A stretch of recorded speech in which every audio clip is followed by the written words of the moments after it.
Start. Hey, what's up everyone? Killian here, bringing you another video. This is actually live on my twitch.tv stream right now, but what I'm going to be doing is running through the entirety of Bathysmal Rise, kind of going over a couple of the mechanics. Overall, it's a fairly easy dungeon, but this is what you want to be running whenever you hit 65. Get the item level to run this and just start queuing it. It's not insanely hard. You know, if you are a little under your geared, you may get one shot a couple of times, but overall, this instance is what you want to be running because it drops ambit gear. Ambit is essentially not the best obtainable PvE gear right now, but the best is like super rare, hard drop kind of a thing. But you want to be getting ambit, especially if you're interested in PvE. I even have my controvert weapon, which is the crafted PvP weapon, but I decided to grab a ambit weapon and +9 it just because it does that much more damage in PvE. We're also going to go kind of try hard in this for everybody. So we're going to can a Phora, and also, let me just grab like 5 of these. 5 Lambolgogis to wreck some stuff up. Let's see what kind of damage we can get done. So, this first boss, a couple quick things about him. Turtle boss, fairly simple animations. You always want to aim for the back damage, of course. He does that little AoE, which really doesn't do anything. You can face tank it if you'd like to. If you want to block it, you face towards the center of the circle rather than towards him. Overall, he essentially just does basic attacks, and then whenever he has a couple things. This one right here, which is you stay on the very inside or the very outside. You do not stay in the center, and that's much like a mechanic you'll actually be seeing in the last boss. Which just applies basically a poison, does a little bit of damage. It's not a one-shot because it's not any hard mode. There is no hard mode for this just yet. Alright. The air is too fresh, let's fix that. Here's what he does. Right over there in that corner, he basically pops open the wall and then fills the room with this poison, which can be dispelled and needs to be dispelled by the healer. You can fix it and block that if you want to, otherwise it'll continue just to let poison out. It's not really that big of a deal, and if you want to, you can really ignore it, to be completely fair and honest with you. Alright. There's a 2 mil crit right there, not bad at all. Other than that, there's a couple more things that he does go about doing. You'll see him kind of light up, start glowing, and spawning ads. At that point, you want to use a knockdown ability. This is going to be something like a flatten or a raise from a berserker, knockdown strike from a slayer, a wall up for a lancer. You know, healers, fuck it, you can KD these bitch if you want to. Alright. I actually need to be looking at the stream chat as well. So here we go. It's Kamara's all the way down. He starts glowing, like I said. That's whenever he spawns those ads. You just want to KD him as soon as possible, and after that point, you're good to go. Then you can just kind of AoE the mobs. Just stay focused on the boss. You'll cleave them down eventually. They don't do anything too crazy. Alright. Continuing the chain of just wrecking. His headbutts there, like whenever he like looks at you and he just like headbutts. Oh, and here's a shield DPS phase. Essentially, you just want to DPS through the shield. Super easy to do if you have any form of like RI damage. I actually don't even know what happens if you don't break it. Continuing the deeps. 2.2. Damn, I'm hitting hard as fuck. Or for, you know, a lot of those berserkers are like, I do fucking evasive smash for 2.5 million. Well, you also glyph evasive smash, and it's not optimal in my opinion. So, haters gonna hate. Once again, also whenever you fucking see your screen start to trip balls, that is due to the poison. All you have to do to get that off is jump. Right there, he drops some plate boots. I already have them, so I don't really need to bother with it. Thank you all for the follows, IncroPL and the 2 previous people. I actually should be watching the stream, talking with the stream and all that as well. By the way, kill the second hit after TS, you get the higher level TSs, or is it the second hit of Thunderstrike? That's Vampiric Strike, dude. Vampiric Strike, as soon as you overcharge, it becomes an instant cast. Alright, so onward. You know, that was the first boss. Fairly simple. If you want to do it properly, you basically go to the rocks over there in that corner and then just use it to block that opening. If you do this, it's pretty dangerous because these mobs actually do kind of like a shit ton of damage. So I've seen a lot of tanks die here just because they're like, let's speed this shit up, and then they pull the entire room. So unless you're confident in your healer or confident in your tank, do not pull the entire room here. Trash is fairly simple, nothing really special about it. Basically, they just hit a little hard, so just make sure that you're blocking and whatnot. Swoop, thank you for the follow. Thank you for the previous follow as well. Didn't catch your name. You can block the shield fail wave. Yeah. And if anyone happens to notice anyone asking questions in chat, please respond to them, since I don't want to rant too much off, since I am going to be uploading this to YouTube, guys. So for the second boss, this guy is a fucking royal bitch, basically. Welcome to the club, Lishmay. Thanks for the follow. What he does, he flops around. This motherfucker is like Magikarp on crack. He basically splashes around all the time and then does like a bunch of AoE, essentially. He plants these little pools on people, which they're basically like little shit stains on the ground that if you stand in them, it just like instantly drains all your mana, basically. And whenever that happens, what you do is you actually climb into this pool of water right there, because that'll get the debuff off you. Anytime he switches aggro, he does like a little burst of like, I'm gonna swim towards you, bro. You see his little spin there. That spin hits pretty hard. But realistically, with this boss, it's literally, you just have to DPS him down. You make sure to get the mana debuff off of you, and just deal with his bullshit, basically. Here we go. This guy's kind of going like full dirt mode. He also has a knockdown mechanic, much like the first boss. You say like, so you think there's fear. Right there. Oh my goodness. Can you control fear? I doubt it. This is where you're supposed to knock him down, because otherwise he brings you all in and does like a huge body slam, which hits pretty fucking hard. In hard mode, it's probably going to be a one shot for people. He'll also, if you ever see him turn to you, sometimes he'll use his little light bulb on his fucking face to like grip you in and place the shit stain on you as well. I'll probably have it done to me once or twice through the boss fight. But he's just really annoying because there's a lot of mobility with this guy,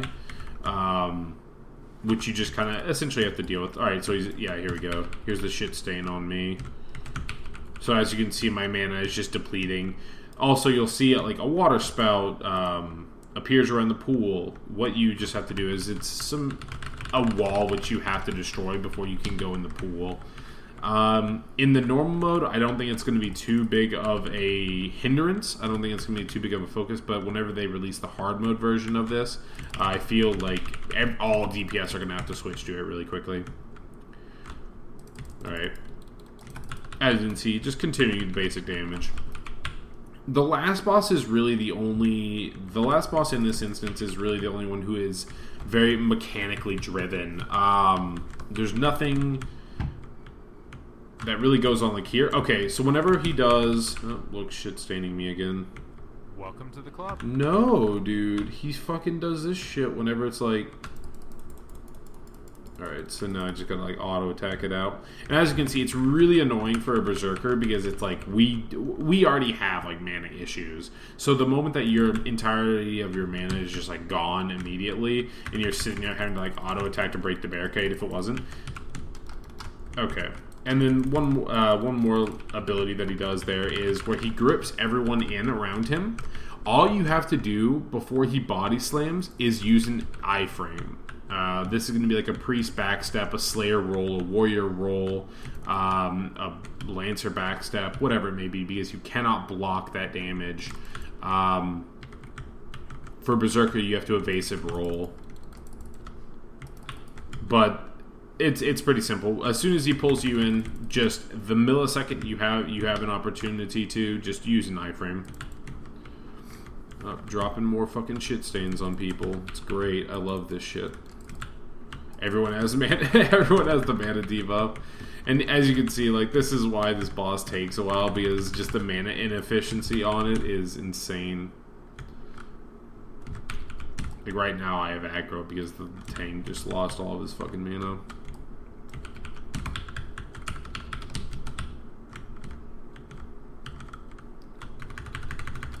Let's see. Ah! Wrecked.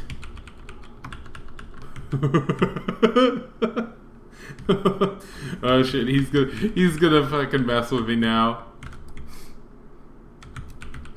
See, there was that grip. If you're far enough away from him, you won't take damage on it.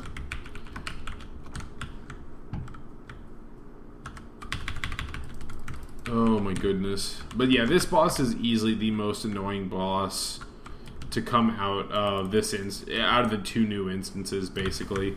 Just because the amount of mobility that he has, just the amount of times he's going to be switching around, swimming around, you lose a lot of back damage time. Basically all your back damage time, as well as losing all your mana all the fucking time with him as well. Brass treasure chest. Ooh. Okay, there we go. Next up is this basic little room here. This room doesn't really do anything. Whenever the orbs light up, you hit them. Or if you do what I just did and cheese it, I'm pretty sure the Berserker is the one who can do it. If you axe toss, like right here, it just fucking, it basically cancels it out. And then you get these little loot boxes here, which drop gold. Nothing, you know, it's pretty simple. Playing Zerk is very fun. It's a very, very fun class. Ba-da-da-da-da-da.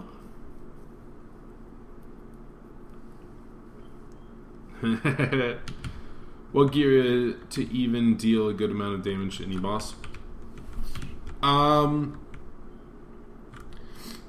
Realistically, I mean, I would say once you get an ambit weapon, like ambit or controvert, you're going to be dealing pretty good amounts of damage, because it's more about the rolls than it is like widely on the attack modifier. So for example, like on my weapon right now, and this is going to be applicable to pretty much all PvP or PvE classes and whatnot. You want things like enraged monster damage. I don't want the crit damage, actually. Like, the crit damage isn't very good on this. I'd much prefer for it to be standard damage. But what I tried to do on this was enraged damage, normal monster damage, and attack damage from behind. Like, those are pretty much the ones that you want to be getting.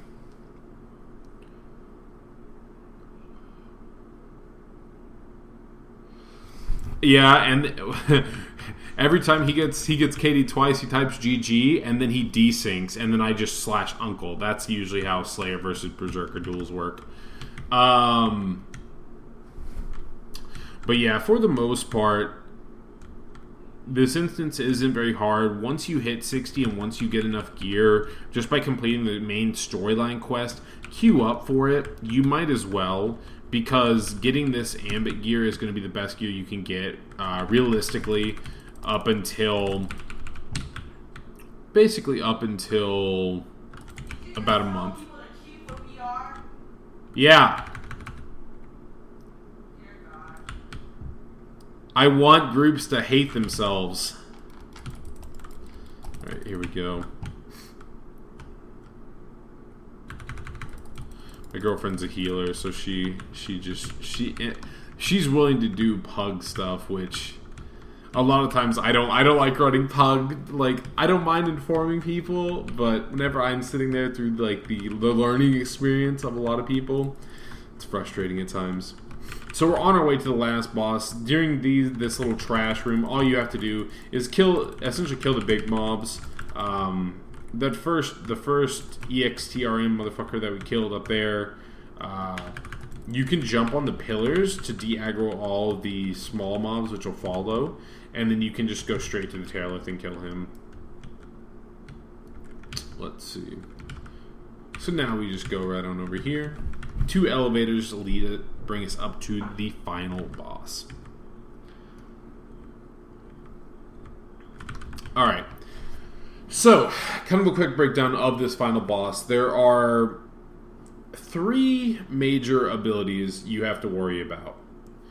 These abilities are Pizza Cutter, where he turns invisible and then basically does the Pizza Cutter animation, so like 1 slice, 2 slice, 3 slice across the entire room. There is a line displayed for it, so just don't fucking get hit by it, because it will one-shot you. And then there are 2 donut effects. One is just a standard cast, which will one-shot you if you get hit. And like I said, or referenced from the first boss, you need to be on the far inner circle, or you need to be on the very far out circle. You do not be in the middle. Do not be in the middle, because that's going to one-shot you. And then there's one called Gift of Annihilation. This is where everyone needs to be inside on the inner circle. With that, he's then going to basically do this casting animation. This casting animation is going to be him essentially spinning around a whole bunch of times to the point where you're going to see a circle flash. So the way it works is, if anyone did Queen back in the day, what you're going to be doing is you're going to be in, out, in. It's hard to explain right now, since we are starting the boss, but I will show you it whenever the Gift of Annihilation pops up. Other abilities, there's water rushes into the chamber. That's very simple. You just get into the center, and then it punts you out once the water reaches. Everything else is standard boss type mechanics. Here's the Pizza Cutter, guys. You see he turns into a giant pizza cutter. Red lines fucking everywhere. They will one-shot you. Do not get in the way of the pizza cutter. If you're a super troll priest, you can life grip people into, basically, if they're next to you, across into the pizza cutter and get them killed. So, benefiting the TERA community since 2013. Whatever the fuck.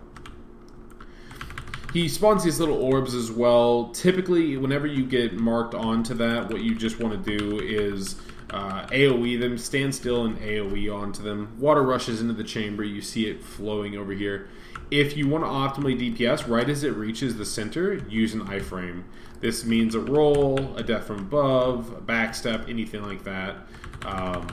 Just because if you get punted, and especially if you get punted away from where the boss was, you're going to lose a lot of DPS time. Pulling aggro like a boss. He also has a jumping mechanic where he pulses out. So here's the basic one, that one shot that I was talking about. You need to be on the far inner circle or the far outer circle. Alright? Fairly simple, you know. A lot of healers and whatnot are probably in that middle circle to start, so you need to make a choice to 180 and backstep out, or blink out, or what's it called? Basically, or get far into the circle. Gift of Annihilation should be showing up here soon, guys. There was Pizza Cutter once again. And keep in mind that these are actually I'm not exactly sure if it's percentage based. Or yeah, it's definitely percentage based, because you can force him to essentially never do Gift of Annihilation because your DPS is too high. Alright, water rushes in the chamber. Both water rushes into the chamber and Pizza Cutter make this fight really, really obnoxious. just due to the fact that he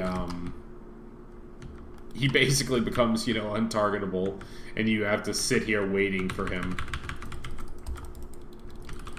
Alright, once again, here's where those orbs spawn. Stand still, just get them all applied right on top of you. It's much, much more efficient. Here's the one shot. Make sure you're on the far inside or the very far outside. Welcome to the club. Pulling aggro like a boss. Let's see. Anytime you get hit by that circle, that frontal attack that he did right there, what ends up happening is there's actually a debuff. Alright, here we go, guys. Gift of Annihilation. Everyone needs to be on this inner circle, right next to this boss. He's going to start channeling. Here's the spinning channel. You're going to see it pulse. You get on the outside at that point, and then whenever you see it pulse again, you get on the inside. So, inside, outside, inside. Simple as that. Whenever he finishes the animation, he's always going to be doing his leap. So at that point, you can block it, or I don't fucking trust this priest. I could see them gripping me over and trying to get me killed. But basically, anytime you want to do Gift of Annihilation, inside, outside, inside. Orbs getting spawned again, and that's all the mechanics when it comes down to this boss, guys. Like, it's not that hard. As you can see, it just forces you to deal with his invulnerability frames, water rushing into the chamber, the pizza cutter, all of that a lot. And that's essentially what you realistically have to deal with this boss. Once you get the Gift of Annihilation down and you know how to just block or avoid his actual attacks, because his actual attacks are more likely to kill you than almost anything in here, mechanically. Oh, and then he does have a shield phase, which you need to burn down. Fairly easy to burn as long as you have decent damage. And then he does his little, like, I'm retarded whenever you break his shield, of course. Easy peasy lemon squeezy. Got this down. Took out the boss. Got the river trill, which looks like healing. So that's a healing ring. Pretty strong because it has 8 frickin' endurance on it, as well as rollable stats.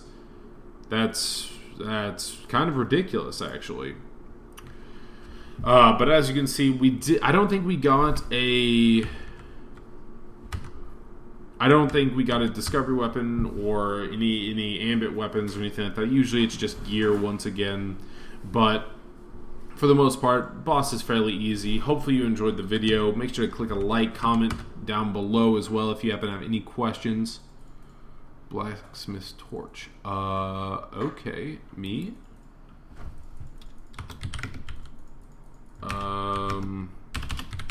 I can actually use that. QQ. Yeah. If you happen to have any questions about how any mechanics or anything like that, just feel free to comment down below, or once I stop recording this video, ask in stream chat. For those of you who don't know, I stream actively on twitch.tv/Kilrian, so if y'all want to follow me on there as well, that's where I recorded this video. Yeah. Thank you all for watching, guys. Y'all have a good night.